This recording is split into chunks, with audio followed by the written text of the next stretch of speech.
dramatic events at Fort Sumter in South Carolina in April 1861 finally put an end to the political posturing of the federal government and the newly formed Southern Confederacy.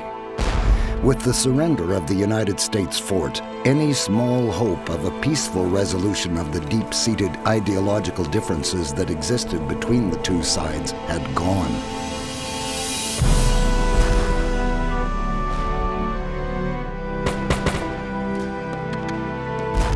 The new currency was the bullet, the bayonet, and the cannon shell. It seemed that men and women from each side understood that their fate had been wrenched from the grasp of the politicians and placed into the hands of the soldiers that wore the blue of the Union forces and the gray and butternut of the Confederate Army. And so America prepared to go to war, not with a foreign foe, but with itself. At stake were not just the ways of life of the North and the South, but the very future of the United States.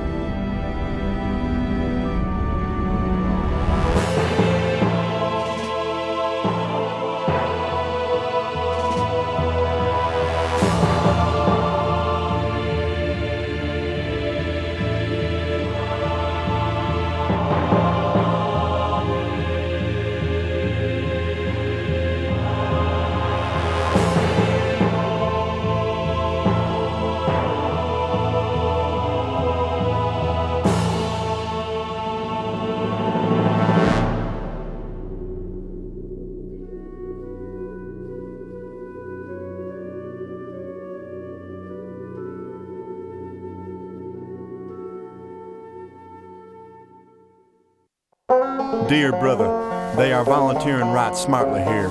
If you want to join a company, come down here and let's go together.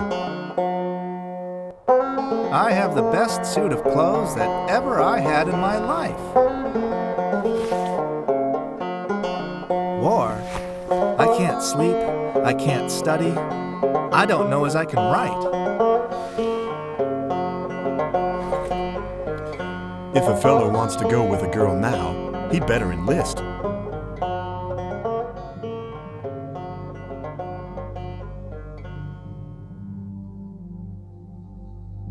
People in the South had a view of war based on the Victorian chivalric romance rather than on modern industrial reality. The outbreak of war, in effect, led to a wave of Southern nationalism, of Southern patriotism, and young men flocked to the recruiting offices to fill the ranks of local militias and the Confederate Army.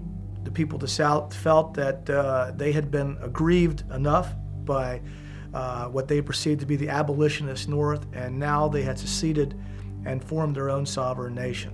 And they would not for a moment have considered that they were going into a modern 19th century industrialized war in which having things like shipyards and foundries and steel mills would have made a difference. Having railways of one gauge would be an advantage. It doesn't occur to people in the South that they're going into a 5-year meat grinder of a war.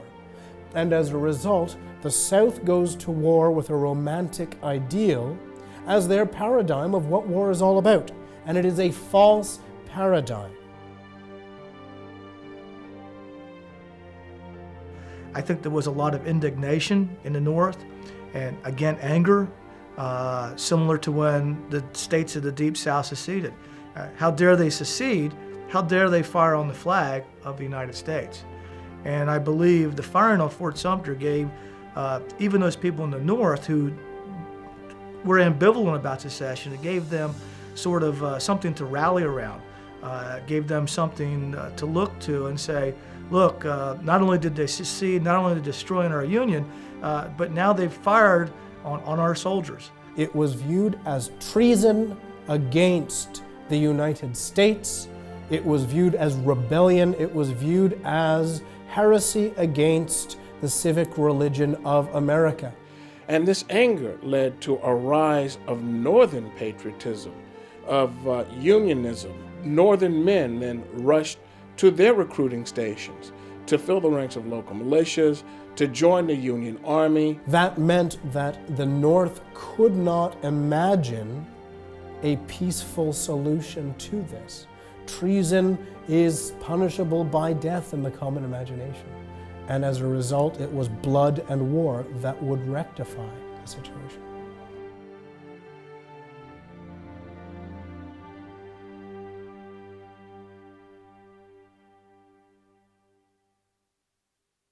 It must have been with some relief that North Carolina, Virginia, Tennessee, and Arkansas were welcomed into the Confederate fold, since these 4 states were to provide the Confederate Army with half its food and almost a third of its men.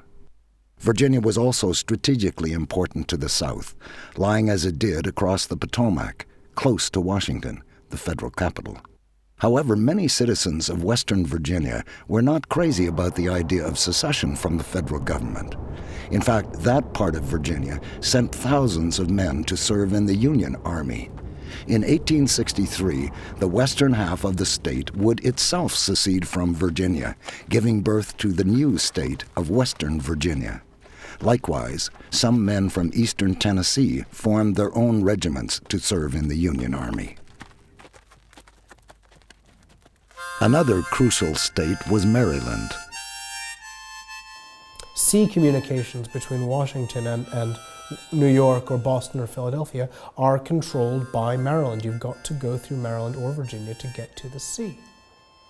And that means that Abe Lincoln could not afford to lose Maryland to the Confederacy.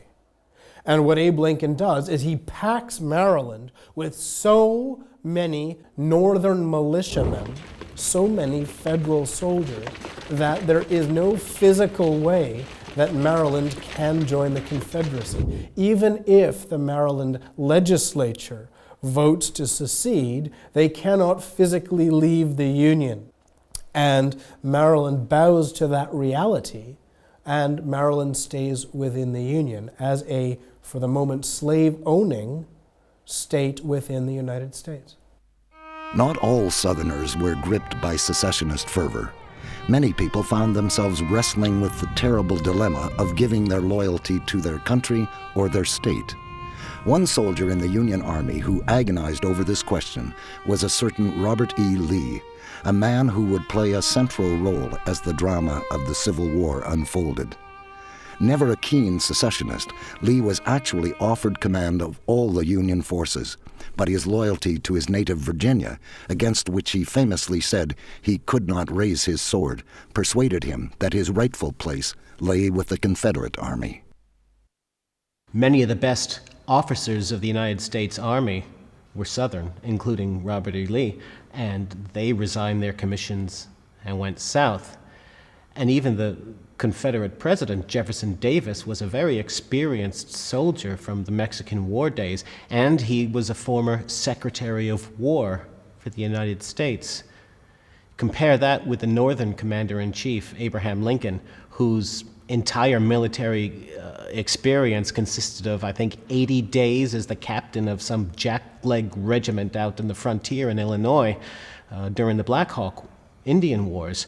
And as he said, he didn't see any fighting. He spent most of that time swatting mosquitoes and running away from the Indians. At least the federal government had the framework to expand the size of the regular army and then create a very, very large volunteer force. They had the infrastructure, they had the bureaucratic system in Washington to enable them to do this. The Confederate government had to start from scratch. They had none of this. The way they went about raising their armies, they both relied heavily on the militias, but they opened up recruiting offices and offered bounties to men who would join their armies for a certain amount of days, realizing that men aren't going to join for a year to 4 years as they would in the regular army, that they needed to get citizen soldiers who would join for 90 days, because the common belief, believe it or not, was that the war would only take 3 months. Each side believed that they would be able to whip the other one in quick, decisive battles, and that this would be a short-lived war. So therefore, the recruiters signed up men for 90 days, and the states offered bounties. In this way, you had men running to the recruiters, realizing that they could leave the farm and come back in time to either harvest the crops or save the farm from disaster. They wouldn't be away from their loved ones long. And since each thought they would be a part of the superior and victorious army, they believed they'd come home to the adulation of loved ones and the cheers of their nation.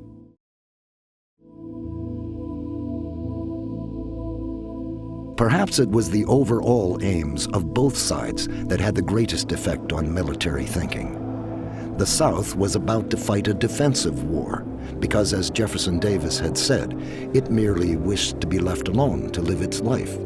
There was no need to conquer the North to win. What the South needed to do most of all was to prevent a conquest by the North.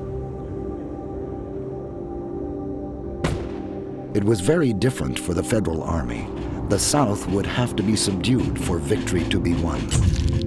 The North entered the war with vastly superior manpower and manufacturing capabilities than its foe, but would the same fervor drive its army forward?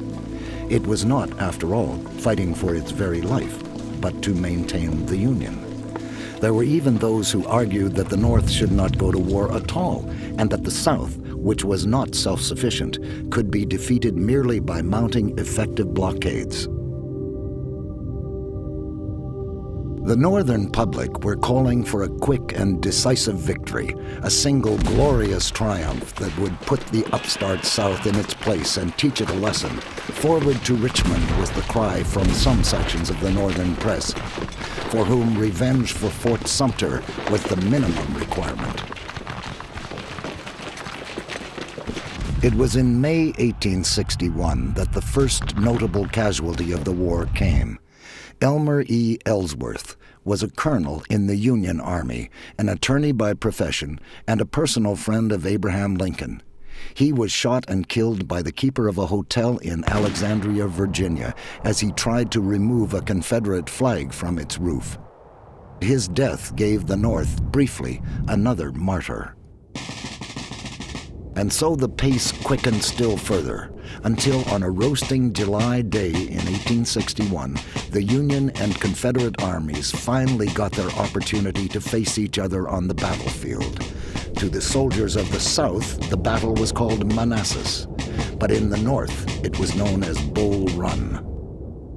The first 3 months after Fort Sumter were really a strange time for both armies. I mean, these two nations were supposedly at war, yet no battles had been fought. So both armies were really in limbo. And the first thing for both sides was the protection of their capital cities. And this was especially important for the South, since they'd moved their capital north from Montgomery to Richmond. And so this place, Manassas, is about 75 miles north of Richmond, and it was strategically very important. I mean, two major railroads met there at Manassas Junction, and there was a set of roads leading out into all directions. So this was the place where the Confederates deployed their first troops in order to protect their capital and also to secure this strategic location. Both sides believe that their two armies are going to approach each other and fight a grand, decisive battle that will go largely according to the plans of the commanders. In reality, none of this happens. So everybody goes out thinking that there's going to be a grand Napoleonic battle. And just as French people did for the Battle of Sedan in 1870, not long after, spectators came out to watch. They assumed that it would be a Napoleonic-style battle held on a battlefield between armies with no involvement of non-combatants. Well, why not go out and watch? And the result was that when nothing goes according to plan, the spectators are caught up in the Union retreat, and some congressmen, including one from Rochester, New York, are captured. Bull Run, Manassas, the first battle there, goes according to plan for nobody in any possible way. Bull Run was an eye-opener and a surprise to everyone involved. When the fighting began, there was early success for the Federal forces. At 9:30 a.m., General McDowell ordered his Army of Northeastern Virginia across the Bull Run Stream, and they smashed into the Confederate positions. One by one, the Confederate lines began to crumble, and men began to flee, much to the joy of the Union soldiers, some of whom could be heard crying that the South was beaten and the war was over. However, they had not reckoned on the brigade at the center of the Confederate positions, commanded by the Virginian Thomas Jackson. These troops had recently arrived from General Joseph E. Johnston's Army of the Shenandoah, and they refused to give way, holding firm against the Union attacks. "Look, men, there is Jackson, standing like a stone wall," cried General B of South Carolina as his own troops faltered in the face of the oncoming Federal troops. A turning point in the battle had been reached, and the legend of Stonewall Jackson was born. Suddenly, the Federal tide was stemmed, and the fighting began to ebb and flow across the battlefield. Then more Confederate forces under the command of General Joe Johnson began to appear, and the arrival of these new, fresh troops had a dramatic effect on the exhausted, hungry, and thirsty Union soldiers. It was 4 in the afternoon. Sensing that the moment had come, General Beauregard organized a huge Confederate attack on the Union lines, and the Southern troops swarmed forward.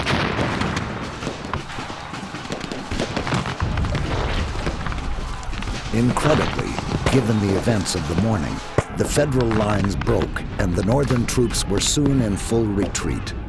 The panic-stricken rout became known later in the North as the Great Skedaddle.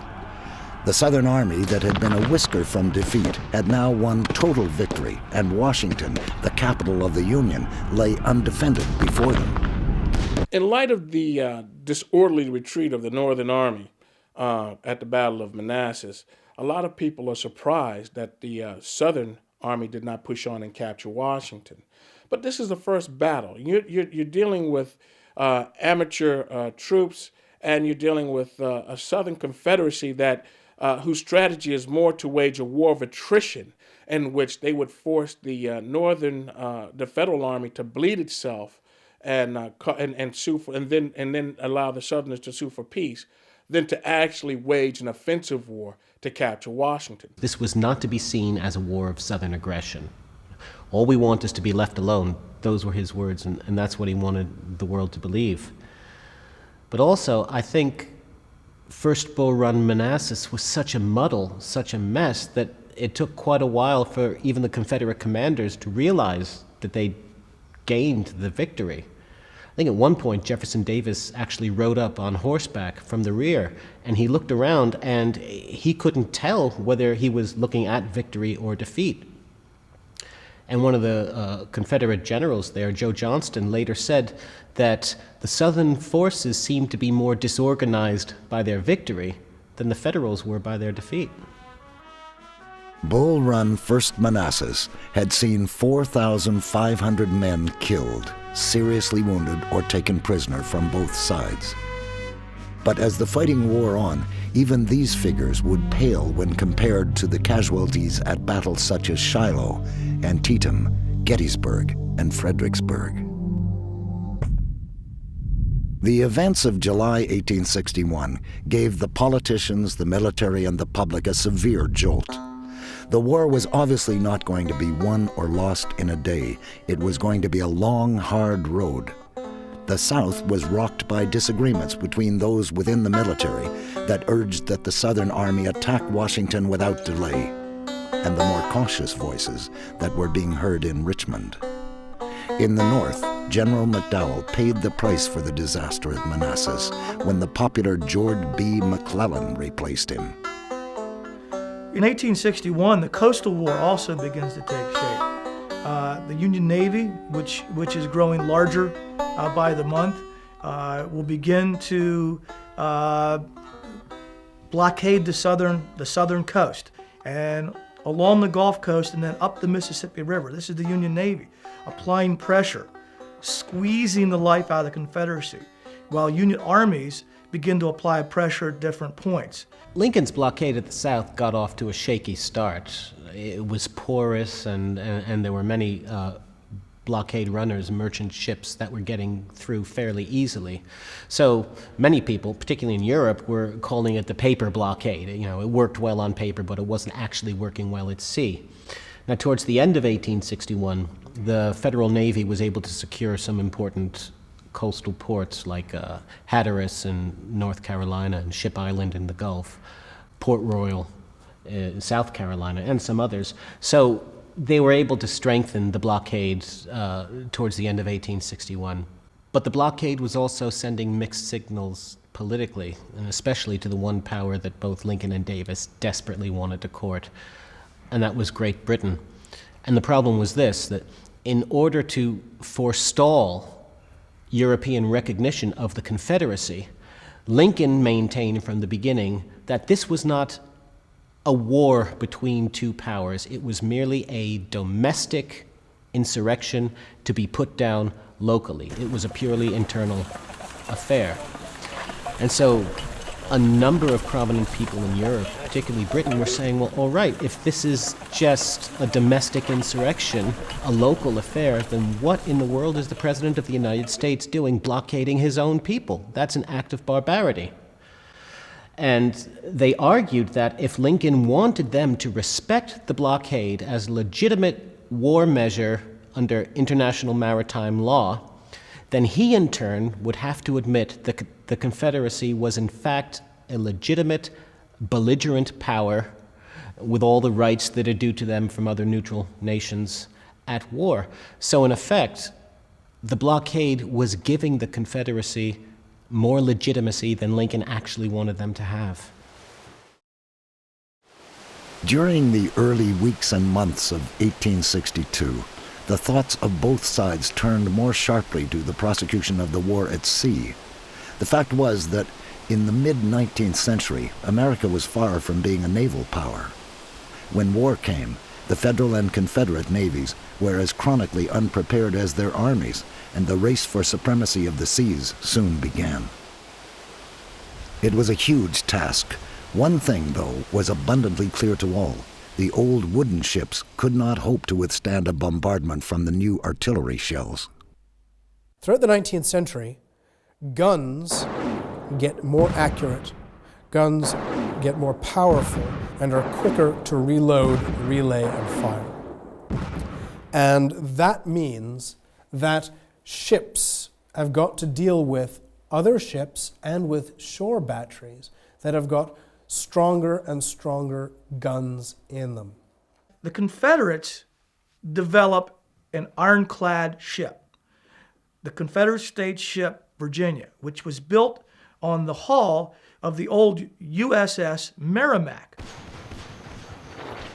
And it's got guns poking out of gun ports all along its sides and fore and aft, and it's got a ram in it because 19th century Americans were tremendous classicists and they loved the idea of reviving the classical ram. And they're going to use this to break the Union blockade.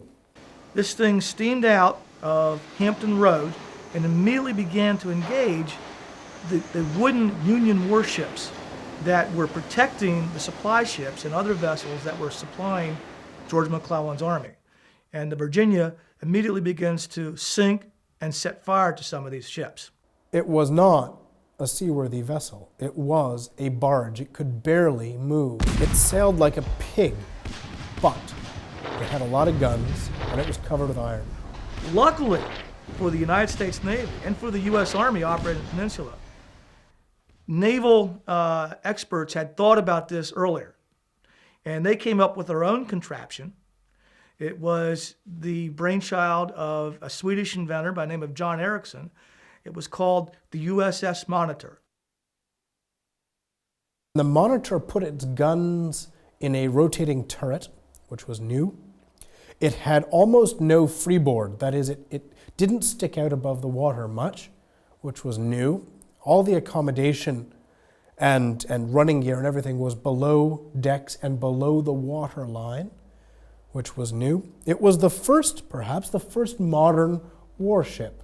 USS Monitor's mission was limited to one thing: protect the Union fleet in Hampton Roads, and that it did well. It fought the CSS Virginia to a standstill. The Virginia went back into port and never to be seen in active operations again. These two concepts, the Southern idea of taking a lot of thick sheet metal and thick rails, actually, bolting it onto the outside of a ship and using it as a gun barge, and the Northern idea of completely radicalizing naval design, both come from the different bases that the North and the South had to work on. The North could start with a new engineering concept. They could build a new hull. They could build a new engine. They could build a rotating turret. The North could do all these things because the North had an industrial base. They had more than one steel mill, more than one shipyard. They had engineers who had practiced naval architecture in the North for years. What did the South have? The South had one steel mill. They had almost a shipyard. At any one time, the Confederacy can take its entire steel output and build an almost useful pig of a ship. And in the long term, that means that however good their captains are, and however heavily gunned these barges are, the Confederacy cannot beat the Union Navy at sea. Despite the drama of the clashes on the southern coastline, the main focus of the war during the early months of 1862 was still, of course, the battle on land. For the North, still smarting from the events of the previous summer, there was at last some good tidings when news came of the capture of Fort Henry and Fort Donelson, two major Confederate positions in Tennessee. The architect of these victories was Ulysses S. Grant, a man who was destined to cast a long shadow over the remainder of the war. "Nothing except unconditional and immediate surrender can be accepted," he told the Confederate commander at Donelson, and another Civil War legend was given life. Unconditional Surrender Grant was promoted to Major General, and the Northern press had a new, if unlikely, hero. Now, the South went into deep shock and mourning when the first of their state capitals was evacuated. And the Union despair at Bull Run, Manassas was transformed overnight into giddy elation. Plus, these momentous Union victories, which gained the North such extensive southern territory and control, sent a very sobering signal to any European powers considering intervening on the side of the Confederacy.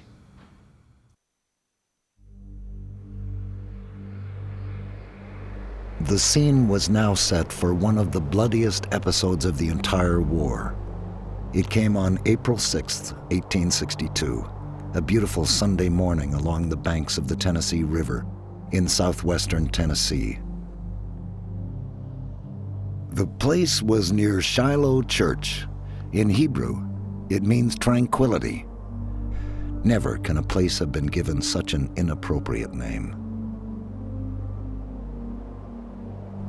God grant that I may never see such scenes again.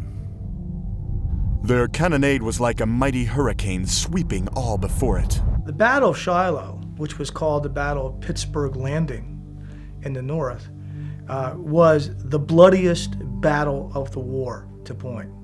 It pitted two huge armies against each other. Both of these armies were relatively green, though, especially the Confederate Army, which was under the command of General Albert Sidney Johnston. The battle began early in the morning. The Union forces literally were caught basically just getting out of their tents as they're fixing breakfast. They should have known that the Confederates were getting ready to attack. And Grant was just stunned. He didn't expect so soon after his victories at Fort Henry and Donelson to have to face this onslaught of 40,000 Confederate troops. But an attack does come, and the first day of the Battle of Shiloh goes totally against the Union forces.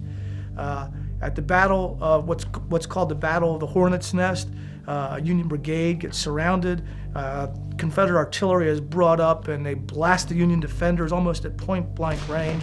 The Union brigade that fights there, though, is able to buy time for the Union Army to regroup.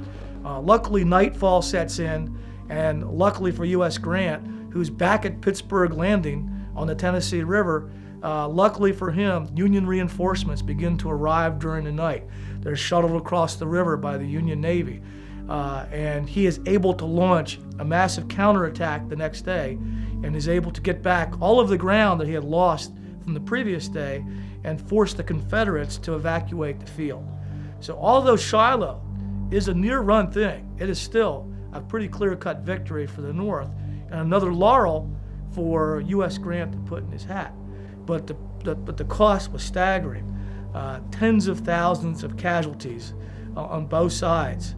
The field was literally crawling with wounded men. The bloodiest battle that any U.S. Army, any army that the United States or the Confederate States could field up to that time, it's the bloodiest battle they ever fought in. But more was yet to come.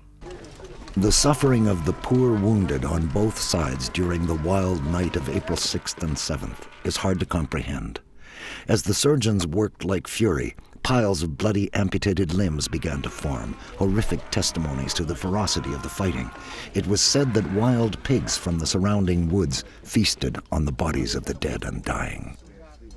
Battle was rejoined the following morning, but now 25,000 reinforcements had arrived to bolster the Union side, and the Confederate Army's attacks were repulsed. By the afternoon of Monday, April 7th, they were in full retreat, and a long line of beaten and battered Southern soldiers stretched some 7 miles back towards the town of Corinth. Perhaps the Federal troops should have given chase, but they were simply too exhausted and disorganized. Nearly 4,000 dead men littered the battlefield at Shiloh. 2,000 more were mortally wounded. The bloodbath had been the worst of the war by far, and the endless lists of dead and wounded came as a horrible shock to both sides. Overall, and in spite of the ambiguity of that battle, all the attrition, all the bloodletting, the military position for the North was strengthened. Shiloh consolidated the northern victories at Fort Donelson and Fort Henry, and it hit Confederate morale and let the Federals know that for the most part, they were the ones who'd be in charge of the Western theater. If the defeat at Shiloh had been a setback for the Confederacy in the West, more bad news came from the Deep South. As a result of a brilliant tactical maneuver by Federal ships under the command of Flag Officer David G. Farragut, New Orleans, the largest city in the Confederacy, had fallen without a shot being fired. What was more, and just as bad, Baton Rouge had also surrendered, as had Natchez, Mississippi. Only in the Eastern Theater did things look a little better for the South. But in the early spring of 1862, even the situation there was bleak. Luckily for the South, Lincoln and McClellan could not agree on Union strategy. And in the Shenandoah Valley, Stonewall Jackson's inspired and brilliant leadership was making him a hero to the people of the South. We've received some mixed images of Jackson down through the years, which really indicate how complex a figure he was. I think first, and perhaps most frivolously, you've got Jackson the eccentric, the goofball, the one who his own troops call Crazy Tom. He did things which are downright weird. He was convinced that if he didn't hold one arm up in the air all the time, all the blood would pool in it, and he would therefore sit around with one arm in the air all the time. This is the Jackson who won't eat pepper because it makes his left leg hurt.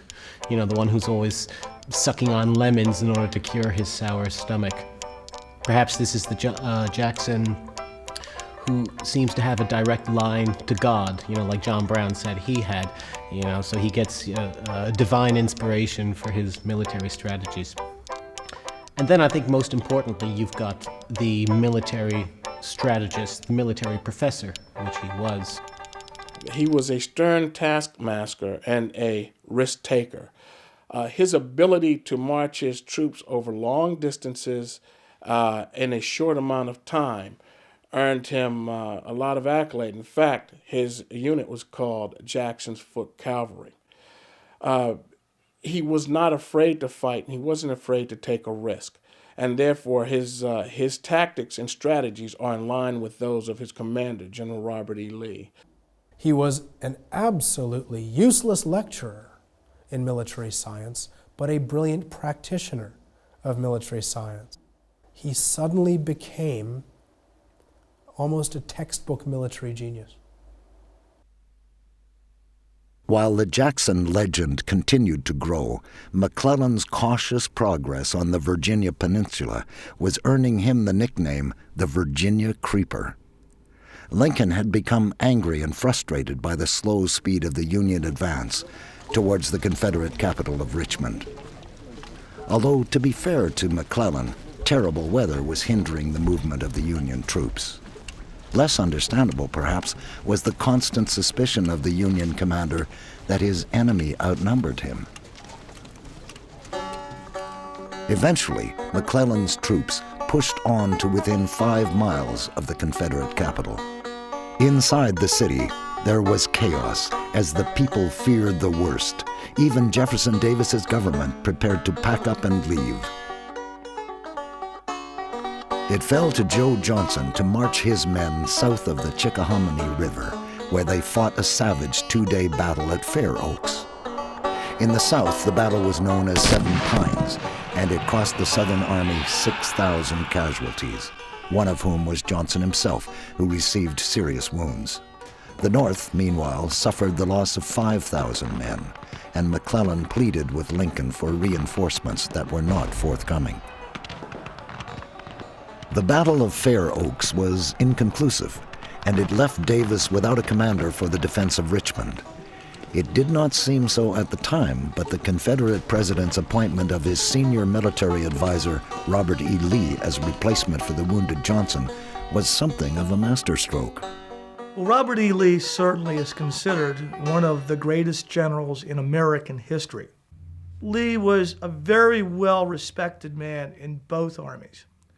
But I think one of the reasons why Lee is held in such high regard among military historians today is because of his great leadership qualities, his willingness to take calculated risks, his willingness to lead from the front if need be, and also because of his great character and morality. Lee was soon on the counterattack, starting at Mechanicsville on June 26th, on a campaign that was to become known as the 7 Days. To put it into perspective, it is necessary to understand the leader, the general-in-chief of the Northern Army. McClellan was a West Pointer, like many of them, and he was well-versed in tactics and a good disciplinarian. And in fact, he whipped the Army of the Potomac into a good professional fighting force. They looked beautiful, they drilled well, and they were prepared for battle. However, as time went on, McClellan, who was initially arrogant and overconfident, became frightened. He was afraid to go into battle. He was afraid of what would happen if he lost. He was so overconfident that he was afraid of losing at this point. Finally, Lincoln started to push him.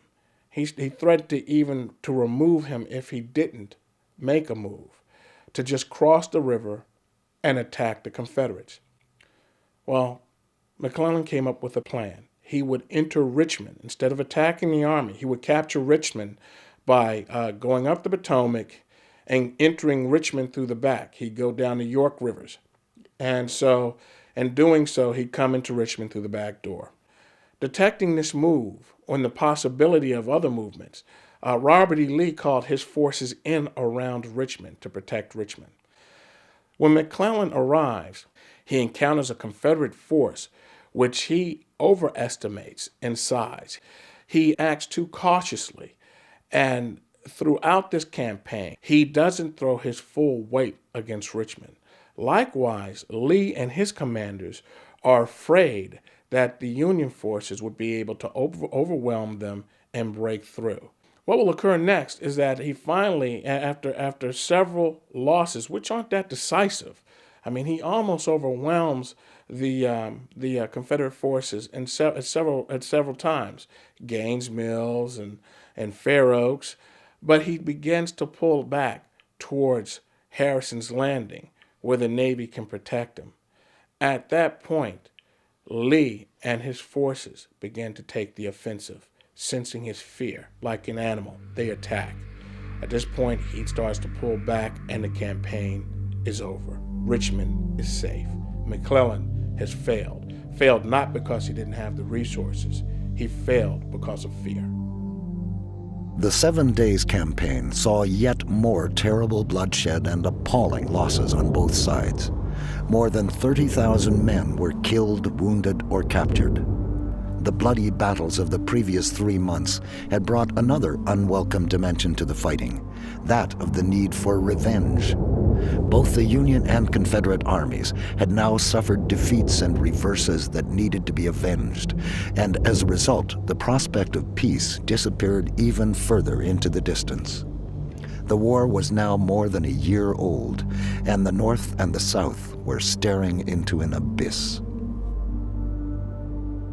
In order for the Confederacy to stop what is starting to look more and more like a Union steamroller, very well provided for, very well fed, very well armed, that is rolling southwards along the line of the Orange and Alexandria Railway, Lee needs to force the Union to defend itself.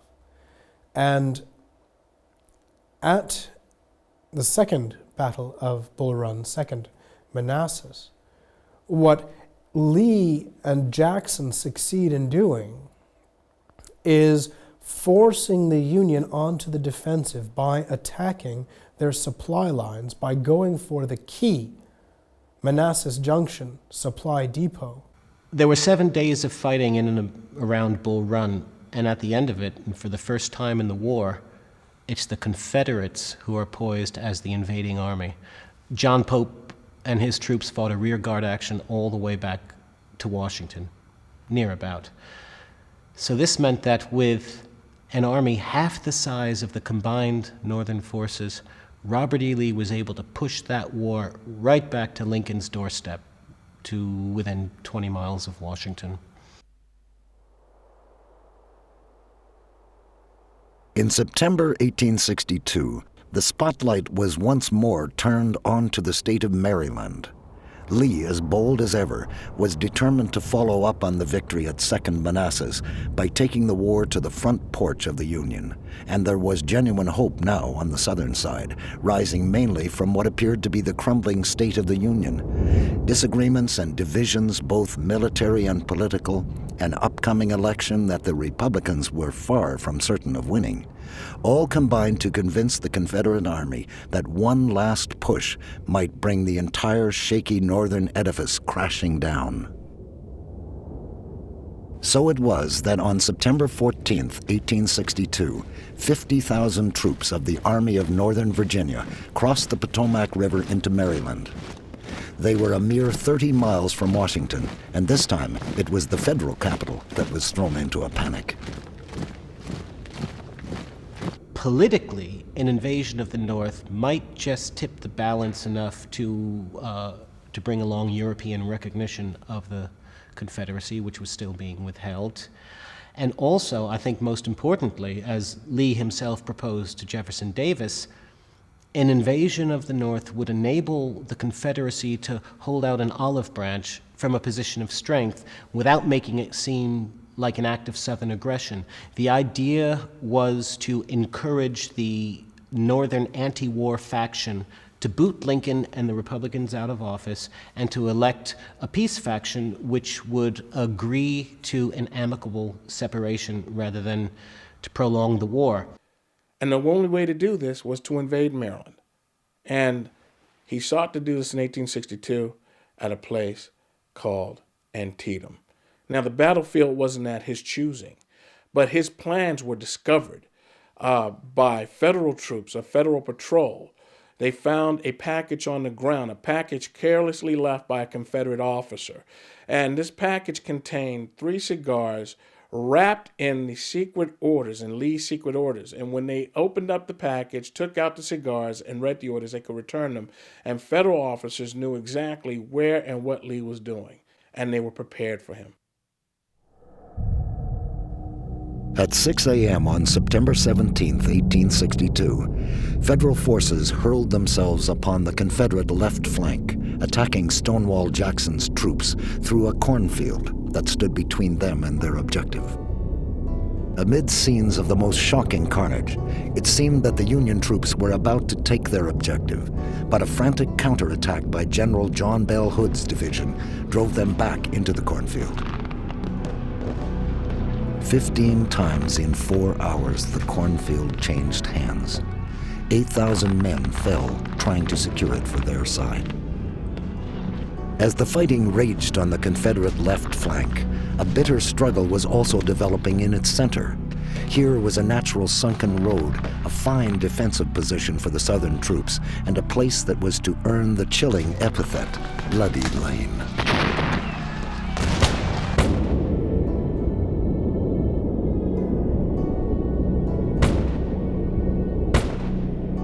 Best way to characterize this fight, it's a stand-up, knockdown, bloody fight.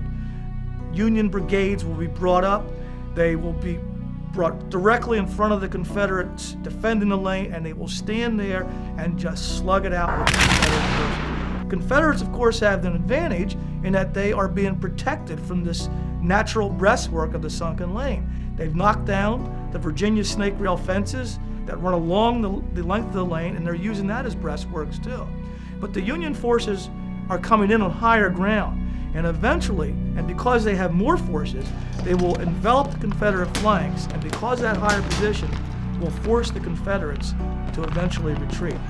As the Union forces pursue the vanquished Confederates, they will cross through this lane, which is littered with hundreds of dead and wounded Confederate soldiers. So many that most first-person accounts say that you could walk from one end of the lane to the other without stepping on the ground, just by stepping on the bodies of the dead and the wounded. Meanwhile, on the Confederate right flank, 500 Southern troops dug in on high ground were holding back 12,500 Union troops under General Ambrose Burnside as they tried to take a stone bridge over Antietam Creek. Despite heavy losses, they eventually managed to scatter the Southern troops.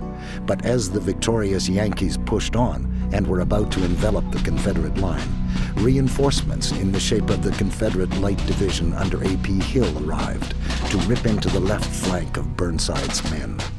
True to form, McClellan refused to run the risk of sending reinforcements to aid Burnside, informing his desperate comrade that it would not be prudent. September 17, 1862, would go down as the single bloodiest day in American history. 8,000 men had been killed or mortally wounded. 15,000 more received severe wounds. Lee's battered army was forced back across the Potomac, thus ending the threat to Washington. McClellan now had the opportunity to press home the advantage by pursuing the exhausted Southern army across the river. But even a personal visit from Abraham Lincoln was not enough to convince the Northern commander of the need for swift and decisive action. George McClellan is a very cautious, deliberate commander. And even when he is on the offensive, even when he's got the enemy on the run, it is not in him to pursue. McClellan views his army as being the last reserve of the last army of the Republic. That's why he doesn't press his advantage at Antietam, and that's why he doesn't pursue Robert E. Lee. As battered and beaten as Lee's army was after the Battle of Antietam, the Army of the Potomac under McClellan was just as battered. And you have to keep in mind that this army was a relatively new organization. It was the old Army of the Potomac from the Peninsula Campaign combined with the Army of Virginia after Second Manassas. In addition, new regiments were filtering into the Army, regiments that are being recruited in the summer of 1862. In addition, there were quite a few losses in general officers during this campaign. One general at South Mountain was killed. A corps commander, General Joseph Mansfield, was killed on September 17th. Another corps commander, General Joseph Hooker, was seriously wounded during the fight of the Cornfield. General Israel Richardson, a division commander in the Second Corps, is mortally wounded. And so the losses of these general officers, plus the general losses among the men, the many losses among the men, the new staffs, the new organization, and a less than aggressive general in the likes of George McClellan, all these factors combined. Plus, don't forget, McClellan the whole time thinks that Robert E. Lee outnumbers him. Otherwise, why would he have divided his forces early in the campaign? Why would he have undertaken this invasion of Northern Territory? So all that combined will prevent George McClellan from being audacious and aggressively pursuing Lee. For Lincoln, the lost opportunity that had been purchased at such a high price at Antietam was the final straw.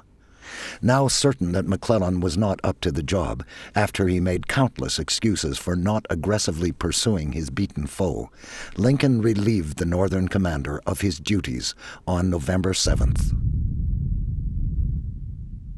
On September 22nd, just 5 days after the bloodbath at Antietam, President Lincoln issued his Emancipation Proclamation, which declared that from January 1863, all slaves in states still engaged in rebellion against the Union would be free. The proclamation stopped short of abolishing slavery altogether, as many had hoped. Others cynically questioned the practical value of legislation that promised change in areas not controlled by federal forces. The Emancipation Proclamation, or some call it the Preliminary Emancipation Proclamation, was issued September 22nd, 1862. And what the proclamation states is that any state that is still in rebellion as of January 1st, 1863, will lose its slaves. In other words, Lincoln, as commander-in-chief of the armies, will emancipate the slaves in those states that are still in rebellion as of January 1st, 1863. This serves a diplomatic purpose because England cannot recognize the slaveholding Confederacy in a war for emancipation. And this makes emancipation a war aim of the North.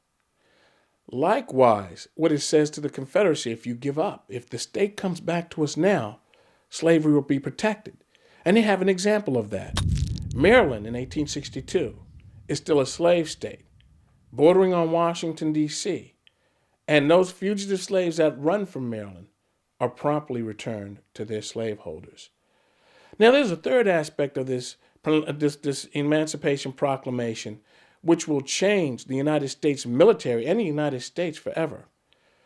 It allows, as of January 1st, 1863, the enlistment of African Americans into the United States Army. And they will heed that call. Over 175,000 will serve in Uncle Sam's Army for the cause of freedom. If Shiloh had given the entire country a rude awakening, Antietam came as a further shock to both the North and the South. President Jefferson Davis's popularity, which had never been particularly high, plunged to new depths, and the military and political differences between the leaders of the Confederacy began to widen. Conscription, introduced in 1862, was a deeply unpopular policy, and it is thought that nearly half of those men in the South who were drafted ignored or avoided the call. To add to the grim mood, the shortages brought about by the Union blockade began to bite and prices soared. Travel within the Confederate States became a virtual impossibility, not least because miles of railroad track had been torn up. In the North, the Emancipation Proclamation was not popular, and the high casualties from the summer and fall campaigns cast a gloom over the Northern public. In addition, Northern state governments also began drafting men into the military. McClellan's replacement as commander of the Army of the Potomac was General Ambrose Burnside, the man who had been in command of the Union left flank at Antietam Creek. As overall commander, his first encounter with Robert E. Lee was in December 1862 at Fredericksburg, Virginia. It was here that 172,000 troops faced each other in combat, the greatest number in any battle during the American Civil War. A chicken could not have lived upon that field when we opened up on it. We might as well have tried to take hell. Basically, Burnside got the jump on Robert E. Lee and got his army to the banks of the Rappahannock River while Robert E. Lee was nowhere around. He doesn't have his troops into place until December. It's a cold and windy December. He has to cross rivers and he needs pontoon bridges and they're being brought up slowly. And it's a wet December, so there's alternately mud and ice that the soldiers have to trudge through and cold that they have to deal with. The problem was that the pontoon boats weren't coming. And it took a long time for Ambrose Burnside to get his pontoons.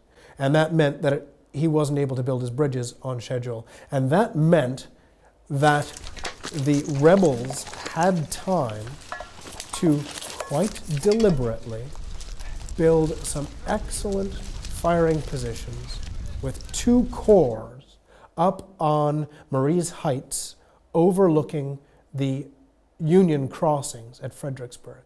Still, Ambrose Burnside realizes that the reason why he's why his predecessors relieved of command, George McClellan, is because he wasn't aggressive enough in launching an offensive campaign.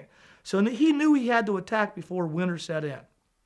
Problem is, now Lee knows what he wants to do, and it's much easier to defend than it is to attack. And by the time Burnside gets his bridges built and starts crossing, the whole rebel army is sitting on top of Marye's Heights at Fredericksburg, firing down from the front and from the flank on the Union as they cross. The Union forces cross the Rappahannock, go through Fredericksburg, and confront the Confederate forces at Marye's Height. But the problem they have is that they're at the foot of a hill. So what do? Burnside orders the attack anyway. The Union forces begin marching, line abreast, brigade by brigade, across the open space between the town and Marye's Heights.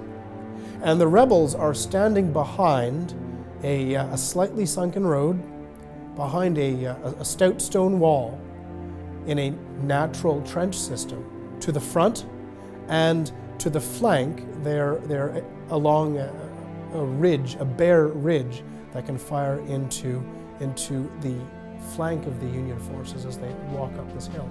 And they just march up the hill towards that sunken road, and they're massacred. Brigade by brigade, in dribs and drabs, Burnside sends his troops up this gentle slope where there is no cover except one little ditch, and they are massacred as they try to climb the heights to Fredericksburg. Now, some people don't think of it as much of a massacre, but that's what it was. They charge and charge and charge again into Confederate rifle fire until finally Burnside and his officers realize that they will not be able to rout the Confederate forces, and they retreat. We tend sometimes to place all our emphasis on the Eastern theater of war. Hence, the Battle of Fredericksburg generally is seen as the final big battle of 1862. But it wasn't. In the Western theater of war, in the Tennessee theater, another battle was taking shape. And that battle is going to be called the Battle of Murfreesboro by the Confederates, or the Battle of Stones River by the Union.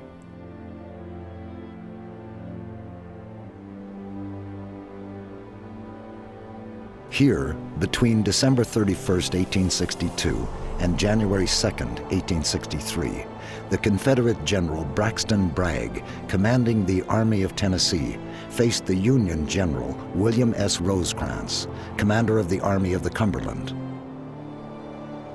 Appalling weather preceded a confusing and bloody battle marked by massive Confederate frontal attacks against Union positions. In the face of heavy losses, the Confederates continued to charge, and on January 2nd were pummeled by Union artillery as they crossed Stones River. Despite 13,000 Union casualties, Lincoln was desperate to claim the victory. And so the bloody year of 1862 came to a close.